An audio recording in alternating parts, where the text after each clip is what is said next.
The social effect of prayer. Paiva Netto. Article. In an interview with Portuguese journalist Ana Serra. I commented that the meaning of fraternity and ecumenical spirituality puts us in a healthy and intimate contact with ourselves and with the Creator of the universe and His creatures, which constitute the perfect altar where one must adore Him. I emphasized this on May the 11th of 1983 in a speech I made during the laying of the cornerstone of the Legion of Goodwill's headquarters in São Paulo, Brazil, at the 8th Legionnaire Couples Congress. In my book, To God's Heart, an ecumenical collection of prayers, 1990, I said, when one prays, the soul breathes, enrichtening human existence. Saying a prayer is essential to uncloud the horizon of the heart.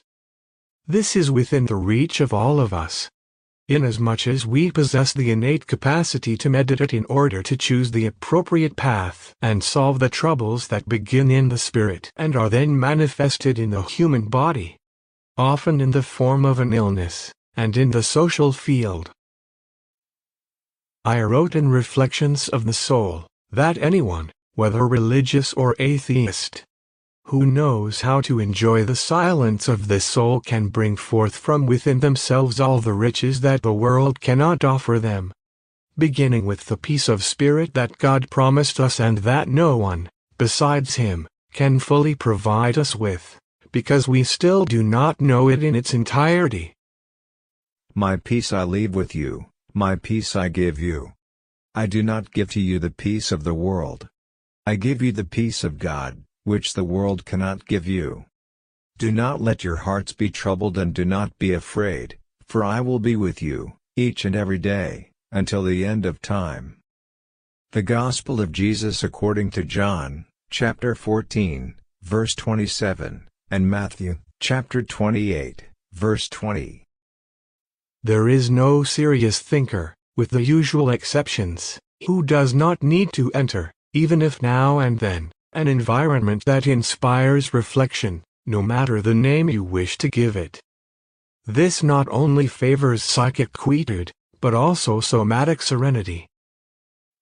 An idea whose time has come.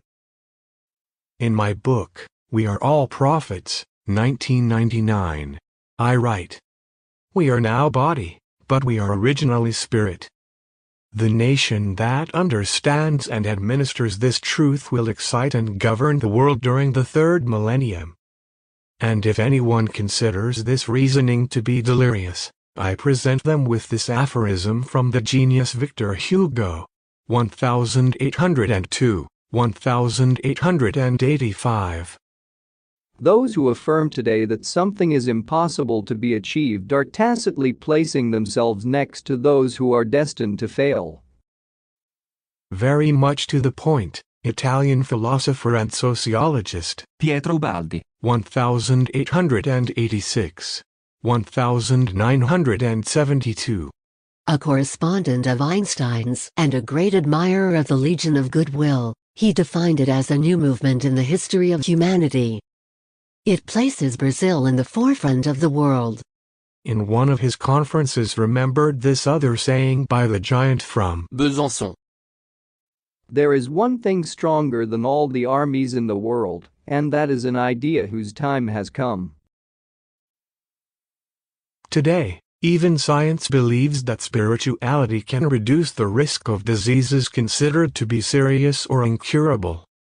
In an interview with the Super Goodwill Communications Network in 2009 on this subject, researcher, professor, and psychobiologist Ricardo Monese, from the Institute of Behavioral Medicine of the Federal University of St. Paul, Brazil, Unifesp, declared, At the present time we already have several reports in science that show that a person who thinks good thoughts, is happy, and has good feelings, has a body defense potential much greater than a pessimistic person.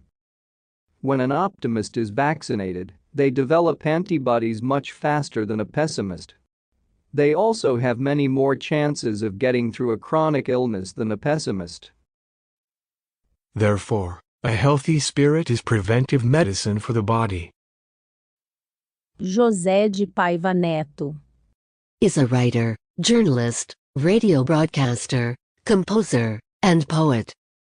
He is the president of the Legion of Goodwill, LGW,